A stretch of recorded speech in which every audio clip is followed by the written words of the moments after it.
La strophe était « Une âme est revenue à son âme, qui a donné naissance à qui, les 5 éléments ont fonctionné dans un cycle, le monde a été remis en ordre. » Kaiyuan eut une soudaine prise de conscience. Il a récité la strophe à plusieurs reprises, essayant apparemment de vérifier si sa compréhension était bonne. Voyant que son maître avait une certaine illumination, Chanshu sourit. Mais il pensait que c'était dommage de ne pas pouvoir donner à Kaiyuan une partie des révélations qu'il avait de temps en temps. Chanshu a sorti des matériaux précieux. Il voulait construire un paratonnerre double. Cela pourrait aider son maître à détourner certaines des tribulations de la foudre, augmentant ainsi ses chances de survie. Tous les matériaux précieux qu'il a retirés étaient des matériaux utilisés dans les formations élémentaires de foudre. Chanshu a soudainement dit à quelqu'un d'arrêter de se cacher et de sortir et de l'aider. Ling se révéla lentement, demandant à Chanshu comment elle pouvait l'aider. Plus tard dans la journée, une jeune fille nommée Ling a déclaré qu'elle avait été piégée dans un filet métallique et qu'elle avait également été entourée de 36 bûches conductrices de foudre. Ling se trouvait dans la soi-disant cage de Faraday de son frère aîné Puan. Alors qu'elle se plaignait d'être à nouveau utilisée comme mannequin de test, Ling a été avertie par Chanshu de ne pas toucher la cage métallique.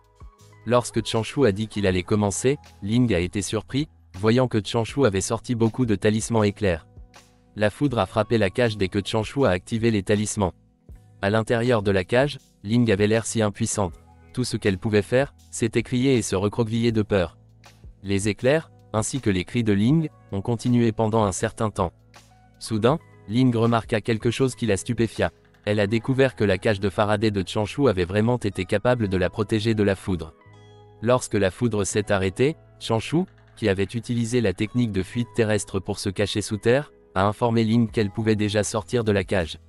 Dès qu'elle est sortie de la cage, Ling a réprimandé Chanshu pour l'avoir mise à l'intérieur alors qu'il aurait pu mettre un poisson à la place. Chanshu a dit à Ling qu'il voulait juste lui donner un sentiment de participation, disant qu'ils devaient tous les deux travailler dur et aider leur maître à passer ses tribulations. Les yeux de Ling sont devenus rouges lorsque Chanshu a dit avec enthousiasme qu'ils augmenteraient l'intensité et réessayeraient. Chanshu a dit à Ling de se détendre, lui disant qu'ils utiliseraient un poisson à sa place.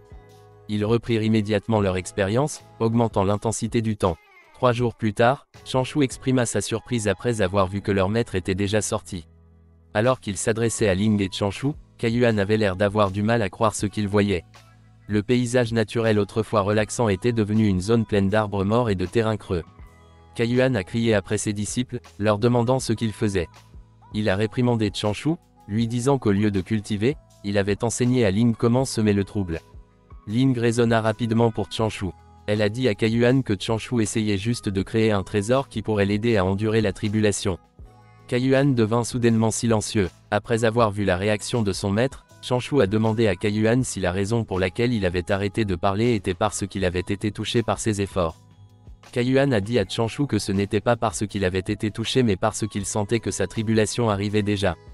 Chanshu était choqué. Il ne s'attendait pas à ce que la tribulation de Kaiyuan arrive si tôt. Alors que la tribulation de Kaiyuan se formait encore, Chanshu donna rapidement à Kaiyuan la pilule qu'il avait spécialement raffinée pour lui. Il informa Kaiyuan que la pilule pourrait l'aider à bloquer un éclair céleste. Kaiyuan n'a pas accepté la pilule. Il a dit à Chanshu qu'il aurait dû l'utiliser pendant sa transcendance de tribulation.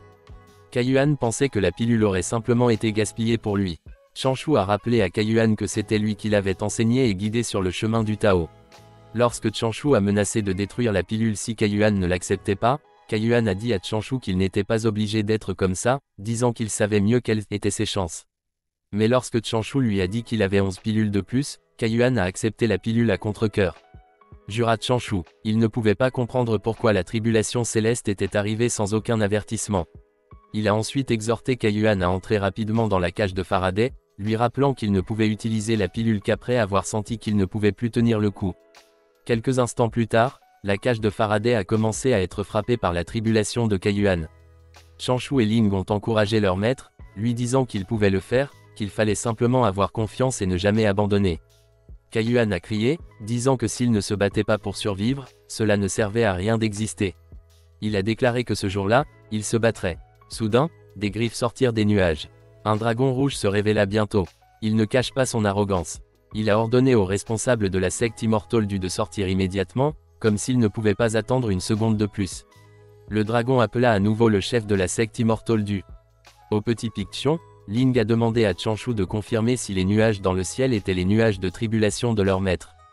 Chanshu dit à Ling que leur maître avait commis une erreur. Kaiyuan s'était complètement embarrassé en pensant que les nuages formés par la race des dragons étaient ces nuages de tribulation. Simultanément, le dragon ordonnait toujours au chef de la secte de se montrer. Le maître des 9 immortels juifs et de l'immortel céleste de la secte Immortal Du, l'exalté Wang King, a demandé au dragon quelles affaires il avait avec leur secte. Le dragon a demandé à Wang King et à la vieille femme si c'était eux qui étaient en charge des affaires au sein de la secte Immortal Du. Wang King a dit au dragon qu'il ne pouvait pas prendre de décision pour la secte Immortal Du. Il a ensuite dit qu'il pensait juste que le petit dragon semblait un peu grossier, alors il est venu lui donner une leçon. Le dragon se sentit offensé. Il a crié et a chargé vers Wang King. Wang King soupira. Il dit au dragon qu'il était encore mouillé derrière les oreilles. Wang King a exprimé son mépris en tendant ses griffes vers Wang King. Le dragon a blâmé la secte Immortal Du, disant qu'ils l'avaient provoqué eux-mêmes. Face à la présence dominante du dragon, Wang King resta immobile. Lorsque ses griffes se sont trop rapprochées de lui, Wang King a étendu son bras, pointant 2 de ses doigts vers l'avant. Il bloqua sans effort les griffes du dragon en utilisant uniquement ses doigts. Les yeux du dragon s'écarquillèrent sous le choc. Il ne pouvait pas croire ce qu'il voyait. Mais avant même d'y penser, Wang King poussa ses griffes avec ses doigts. Le dragon rugit tandis que ses griffes explosaient. Du sang jaillit de son membre, provoquant des problèmes alors qu'il venait tout juste de devenir un immortel céleste. Wang King se demandait si le dragon était fatigué de vivre. Alors que le dragon hurlait de douleur, Wang King a déclaré qu'il était rare de voir le palais du dragon se comporter avec autant d'audace. Il a demandé au dragon pourquoi il était allé trop loin et a essayé d'établir son autorité sur leur secte Immortal Du. Le dragon a affirmé qu'il s'agissait d'un envoyé spécial du palais du dragon de l'océan Est et d'un général des troupes aquatiques du palais du dragon. Il a ensuite déclaré qu'il signalerait définitivement cette affaire au roi dragon. Le dragon a menacé Wang King, disant qu'il préparerait des troupes et foulerait sa petite montagne. Wang King a dit au dragon que la secte Immortal Du appartenait à l'école humaine, donc la chance des écoles humaines les protégeait. Il a demandé au dragon si lui, un simple guerrier de première ligne, essayait de déclencher une guerre entre les cultivateurs humains et la race des dragons. Le dragon ne pouvait pas répondre. Le dragon a dit à Wang King qu'il y a quelques jours, la secte Immortal Du était venue détruire les démons de l'océan Est, et que par accident, les disciples de la secte Du avaient blessé les soldats que la race des dragons avait développés. Mais leur roi dragon avait décidé de laisser tomber cette affaire. Le dragon a informé Wang King que 3 ans à compter de ce jour, ils organiseraient une réunion de démonisation dans l'océan Est. Ils invitaient toutes les sectes immortelles du continent Est à assister à la réunion pour discuter des futures questions liées aux démons. Il a ensuite remis à Wang King la carte d'invitation, lui disant qu'il ne devait pas manquer l'événement. Wang King parut déçu, voyant que le dragon s'était rapidement envolé. Ling, qui regardait Wang King avec admiration, a demandé à Chanshu si Wang King était un véritable expert. Chanshu a dit à Ling que des pratiquants comme Wang King ne pouvaient être considérés que comme forts mais n'étaient pas encore les pratiquants les plus puissants. Pendant ce temps, Kaiyuan s'est faufilé lentement et silencieusement hors de la cage de Faraday. Lorsque Chanshu et Ling ont commencé à rire, Kaiyuan a déclaré que personne n'était autorisé à rire. Il a expliqué que c'était la première fois qu'il expérimentait la tribulation de transcendance, donc il n'avait aucun moyen de savoir que c'était juste un nuage créé par un dragon. 1 an et 9 mois plus tard, le nuage de tribulation de Kaiyuan a commencé à se former au-dessus du petit pic Xion. Ling pensait que ce devrait être la vraie chose. Chanshu a observé que les nuages de tribulation de Kaiyuan ont mis beaucoup de temps à apparaître, mais ont immédiatement survolé. Pendant ce temps, Kaiyuan se concentrait sur sa prochaine tribulation. Il se consacrait à y survivre et à devenir immortel. Quelques instants plus tard, la tribulation de Kaiyuan était complètement formée. Chanshu remarqua que la tribulation de Kaiyuan avait commencé. Il était rare qu'il ait pu observer de près tout le processus. Pour cette raison, il avait décidé de tout enregistrer pour pouvoir l'analyser plus tard. Chanshu a envoyé à Kaiyuan une transmission vocale. Il l'informa que, sur la base de la surface et de l'épaisseur du nuage de tribulation, il pouvait deviner qu'il s'agirait d'une tribulation céleste commune avec 5 éclairs. Chanshu a dit à Kaiyuan qu'il devait tenir le coup. Kaiyuan a renvoyé une transmission vocale, reconnaissant les paroles de Chanshu. Peu de temps après, une lumière dorée commença à se déverser sur Kaiyuan. De loin, le faisceau de lumière ressemblait à un pilier doré qui se dressait au milieu des nuages orageux. Un éclair violet a frappé la cage de Faraday. Comme s'il perdait de sa puissance, l'éclair se dissipa lentement. Kaiyuan a survécu au premier éclair. Ling montra la cage de Faraday, demandant à Chanshu d'y jeter un œil. Lorsque la poussière a commencé à retomber, il a été révélé que la cage de Faraday n'avait pas été détruite. Mais Chanshu a remarqué que quelque chose se passait sur le filet métallique de la cage de Faraday. Le Heavenly Tao attaquait en fait la cage, et il n'a pas fallu longtemps au Heavenly Tao pour déchirer la cage de Faraday. Chanshu a pu confirmer que le Heavenly Tao n'autorisait pas les petits tours, mais il pensait qu'il devrait toujours être efficace pour une seule frappe. Alors qu'il se préparait à recevoir le deuxième coup, Kaiyuan pensa que le ciel et la terre suivaient l'ordre du cycle du grand Tao. Tout faisait partie de son destin, alors il pensait que cela ne devrait pas avoir d'importance s'il mourait. Mais il ne pouvait pas mourir allongé, battu et battu au sol. Ses disciples le surveillaient, donc même s'il était inutile, même s'il ne pouvait pas leur donner la protection dont disposaient les disciples des autres sommets, Kaiyuan pensait qu'il devait encore mourir debout, qu'il devait encore maintenir la fierté d'un maître pour Chanshu et Ling. Kaiyuan s'est renforcé et a défié la tribulation céleste. Le deuxième éclair frappa Kaiyuan. Kaiyuan a crié de douleur alors qu'il prenait le coup directement, comme pour s'assurer que Kaiyuan mourrait. Les éclairs durent encore un peu avant de finalement se dissiper. Quelques instants plus tard, Kaiyuan toussa alors qu'il reprenait conscience. En voyant les visages inquiets de ses disciples, Kaiyuan refusa d'abandonner. Il a sorti la pilule que Chanshu lui avait donnée, et avec elle, il a acquis la confiance qu'il survivrait définitivement à la tribulation céleste. Mais quelque chose d'inattendu s'est produit après qu'il ait avalé la pilule. Kaiyuan paniqua en réalisant qu'il avait commencé à fondre. Il ne pouvait s'empêcher de se demander de quoi son misérable disciple l'avait nourri. La tribulation de Kaiyuan a disparu alors qu'il perdait lentement toute sa chair et ses os.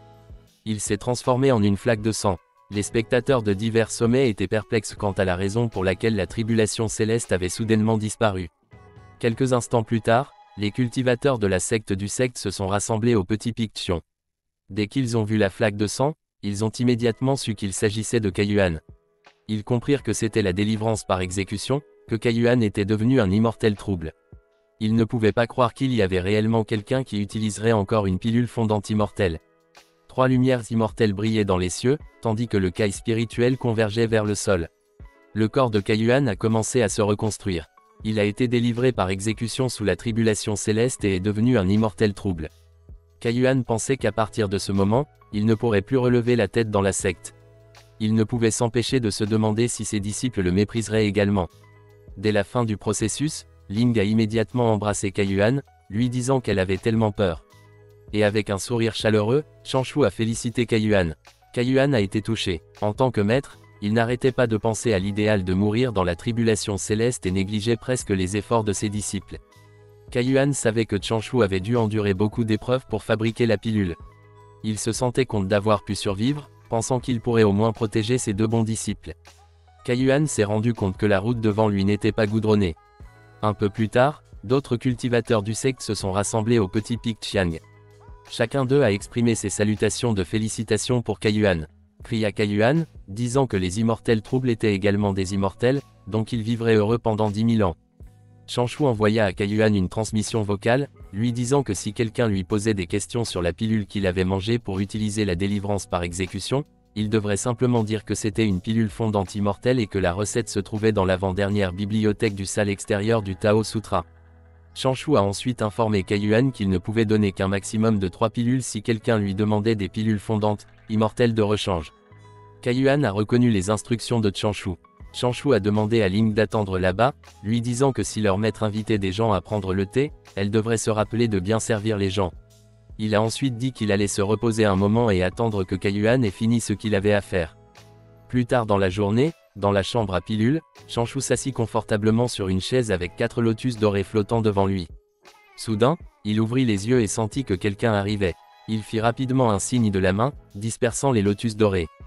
Zhu est apparu. Il a réprimandé Chanshu pour son relâchement pendant que son maître s'occupait des invités. Chanshu poussa une profonde inspiration. Il réalisa que la chambre à pilules n'était pas totalement sûre.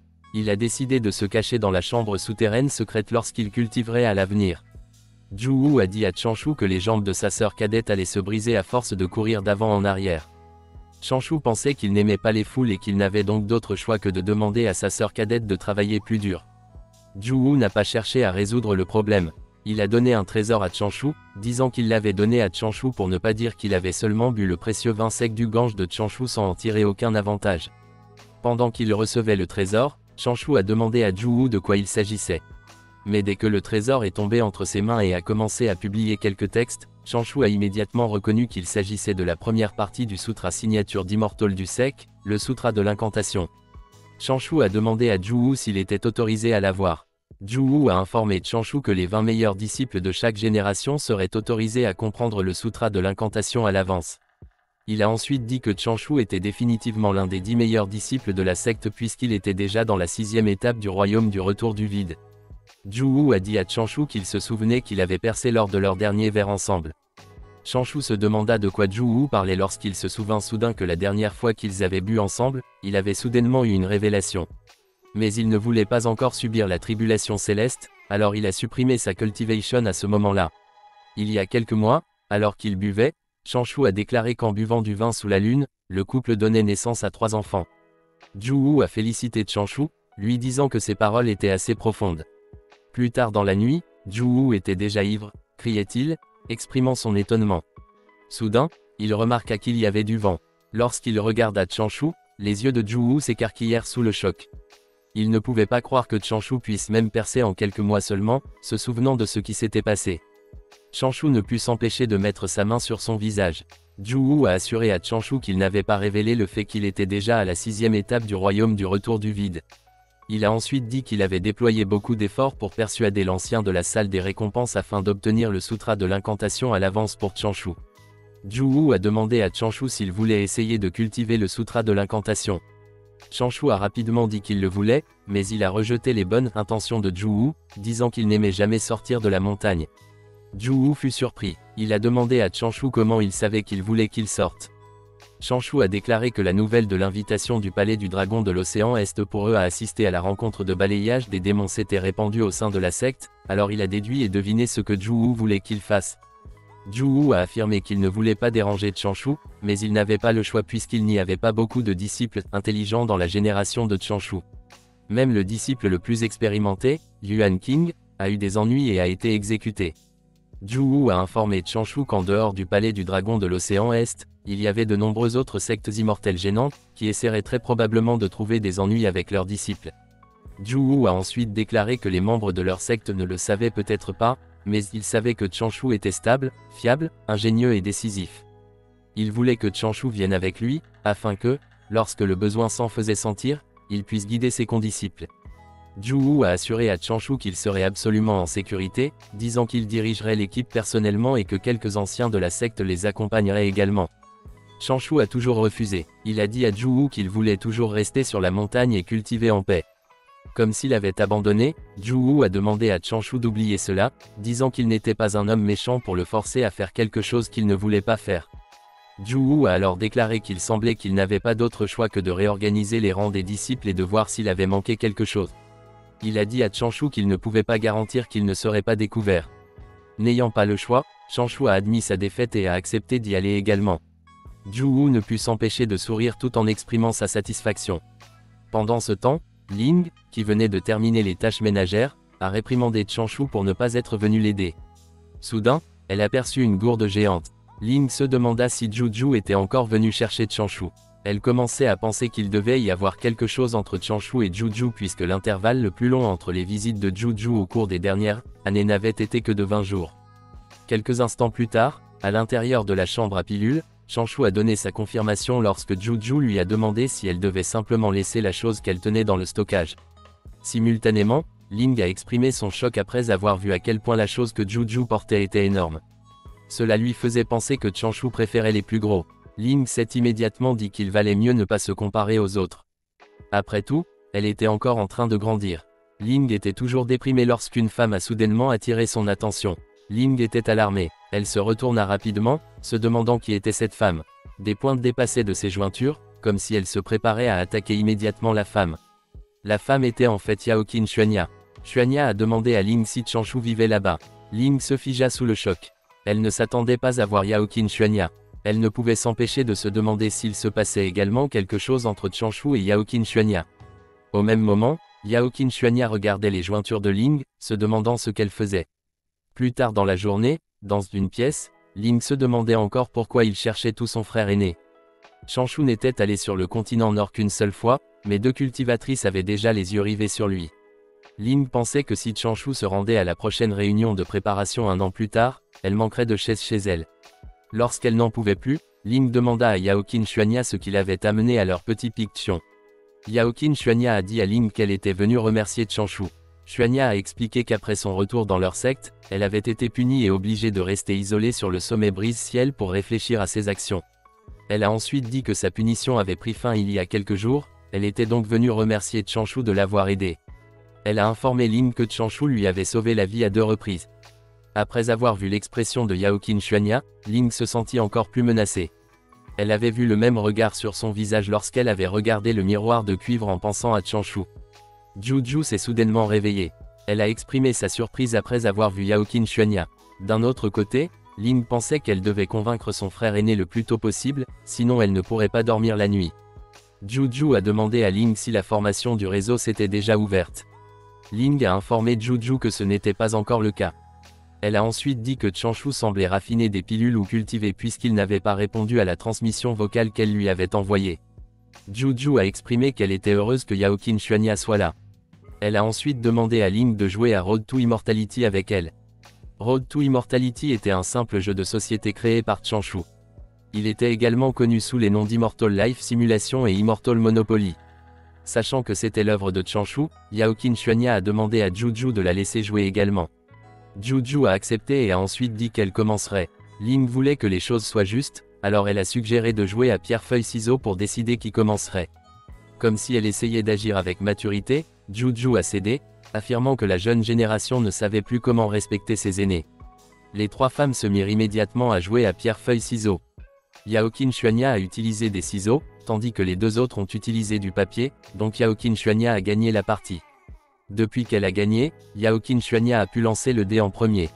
Le dé a roulé et s'est retourné lorsqu'il a été lancé par Yaoqin Xuanya sur le plateau. Yaoqin Xuanya en a obtenu 5.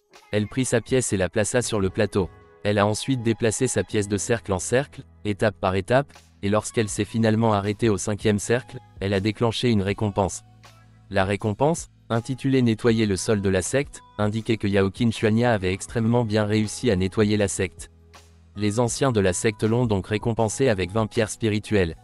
Ling a informé Yaoqin Xuanya qu'avec la récompense qu'elle avait déclenchée, elle pourrait ajouter 20 à son nombre de pierres spirituelles. Yaoqin Xuanya vient d'y penser, et son nombre de pierres spirituelles est rapidement passé de 300 à 320. Après Yaoqin Xuanya, ce fut au tour de Juju de lancer les dés. Juju criait en lançant le dé, lui demandant d'en lancer 6. Juju n'en a obtenu que 3, mais elle a déclenché un carré d'événement spécial. Elle a demandé à Ling de lui passer rapidement le coffre au trésor violet. Les yeux de Juju pétillèrent alors qu'elle choisissait une carte avec enthousiasme. Elle ne put s'empêcher de sourire après avoir vu quelle carte elle avait reçue. La carte qu'elle a choisie s'intitulait MeToo. À la fin du tour, la personne possédant cette carte pouvait choisir de recevoir les mêmes récompenses que les autres joueurs. Ling lança le dé en déclarant que c'était son tour. Juju voulait que Ling ait une énorme pilule dorée pour qu'elle puisse en avoir aussi, mais à leur grande déception, Ling en a lancé 2 et n'a déclenché aucun effet. Ling ne pouvait pas croire à quel point elle était malchanceuse. À la fin du tour, Juju a obtenu la même récompense que Yaoqin Xuanya. Elle était déçue puisqu'elle n'avait reçu que 20 pierres spirituelles après avoir obtenu une carte rare. Le nombre de pierres spirituelles de Juju a également augmenté à 320. Le jeu a continué. Yaoqin Xuanya en a obtenu 4, lui permettant de choisir une carte. La carte qu'elle a reçue s'intitulait Destined Lover. Il disait que Xuanya avait trouvé un compagnon Tao qui passerait le reste de sa vie avec elle. Xuanya organisait un banquet de mariage, afin que les autres joueurs lui offrent chacun 100 pierres spirituelles en cadeau. Ling et Juju ne s'attendaient pas à ce que Yaoqin Xuanya ait autant de chance. Le jeu s'est arrêté lorsque Yaoqin Xuanya a soudainement demandé à Ling et Juju si elles pouvaient jeter un œil à toutes les cartes. Capacité, fortune, malchance et trésor sont les 4 types de cartes, chacune comportant 12 variétés. Un exemple de carte capacité est la carte Je suis trop en détresse. Il dit que le joueur a rencontré de nombreuses difficultés au cours de son parcours de cultivation et a été submergé par le chagrin, donc les autres joueurs donnaient chacun 50 pierres spirituelles afin de réconforter le joueur. L'une des cartes de la fortune était l'illumination. Cela permettait à un joueur d'avancer d'une case. La carte distrait appartenait à Bad Luck. Le joueur était accablé de corvée. Cela a retardé son parcours de cultivation, donc le joueur a perdu les 2 tours suivants. La carte Huge Scam appartenait à Treasure. Le joueur a réussi à tromper une victime de son choix. Le joueur pouvait choisir soit 200 pierres spirituelles, soit n'importe quel trésor de son choix parmi les autres joueurs. Pendant que Juju disait à Xuanya de jouer en premier et de simplement regarder les cartes plus tard, Ling a informé Xuanya que toutes celles-ci avaient été créées par Chanshu. Yao Kan Xuanya a trouvé les idées de Chanshu intéressantes. Plus tard dans la journée, dans la nuit, après avoir reçu à nouveau la carte distrait, Yao Kan Xuanya n'a pas pu s'empêcher de dire qu'elle n'avait pas eu de chance. Quelques instants plus tard, un rire victorieux s'est échappé de la maison alors que Jiu recevait une autre carte MeToo. Au même moment, à l'extérieur de la hutte, Chanshu se demandait pourquoi Xuanya était là aussi. Remarquant que l'atmosphère à l'intérieur de la cabane était plutôt bonne, Chanshu décida de ne pas déranger les femmes à l'intérieur. La nuit était déjà avancée, mais la cabane était toujours bruyante. Quand le soleil s'est levé, les cris se sont transformés en ronflements. Peu de temps après, Chanshu est venu voir les femmes. Il ne put s'empêcher de rougir après avoir vu ce qu'il y avait à l'intérieur de la cabane. Yao Kan Xuanya, Ling et Jiu dormaient tous profondément. Chanshu a été choqué après avoir vu les 3 femmes qui dormaient par terre avec des tasses et des bocaux à côté d'elles. Il sortit en niant ce qu'il venait de voir. Soudain, une petite lame s'envola vers Chanshu. Chanshu attrapa la lame avec ses doigts. Un message retentit alors de la lame, disant à Chanshu de se rendre à la salle des sangs mortels dès que possible. Plus tard dans la journée, à l'intérieur de la salle des sangs mortels, Frère J a informé les disciples que la secte immortelle du avait été invitée à assister à la rencontre de balayage des démons que le palais du dragon organisait sur la côte de l'océan Est. La rencontre aurait lieu dans 7 jours, et dans 4 jours, la secte immortelle du se dirigerait vers l'océan de l'Est avec les autres sectes immortelles. Elder J a annoncé que leur maître de secte avait donné l'ordre à Wang King exalté de diriger les disciples, et que d'autres anciens qui avaient atteint le stade Heaven Immortal suivraient également. Elder J a ensuite déclaré que le palais du dragon organisait la rencontre de balayage des démons dans 3 buts. Premièrement, il voulait tracer une frontière claire entre l'océan Est et la côte de l'océan Est. Deuxièmement, il voulait récupérer leur gloire perdue auprès des différentes sectes immortelles qui s'étaient rendues dans l'océan de l'Est pour se débarrasser des démons la dernière fois. Troisièmement, il voulait donner à leurs disciples dragons une chance de montrer leur force militaire. Elder J a dit aux disciples que la race des dragons offrirait sûrement des trésors en récompense lors de la rencontre de balayage des démons. Il a conseillé aux disciples de considérer cela comme une opportunité, disant que ce qu'ils pouvaient obtenir dépendait d'eux. Elder J a dit à ceux qui étaient présents que les 11 d'entre eux avaient le niveau de cultivation le plus élevé de leur génération et qu'ils étaient aussi les plus intelligents. Il a rappelé à tout le monde qu'ils ne pouvaient pas faire honte à l'immortal du secte. Ils ne pouvaient pas jeter de la boue sur la réputation des sectes immortelles des 3 écoles. Les disciples ont immédiatement promis à Frère J qu'ils garderaient ses enseignements à l'esprit. Elder J a ensuite dit qu'il y avait encore une chose qu'il devait annoncer, déclarant que l'exalté Wang King l'avait personnellement nommé. Après avoir appris que Chanshu était l'élu, Frère J l'informa que tous les disciples devaient écouter ses instructions pendant l'expédition puisqu'il serait le chef de l'équipe la plus jeune. Chanshu était choqué, il ne pouvait pas croire qu'il avait été choisi pour être un leader. Il pensa alors que Jiu avait dû le faire exprès. Jiu essayait de le forcer à exposer ses atouts. Être le leader de la jeune équipe équivaudrait à devenir le berger de la jeune génération. C'était un rôle très important, et cela placerait définitivement Chanshu au centre de l'attention.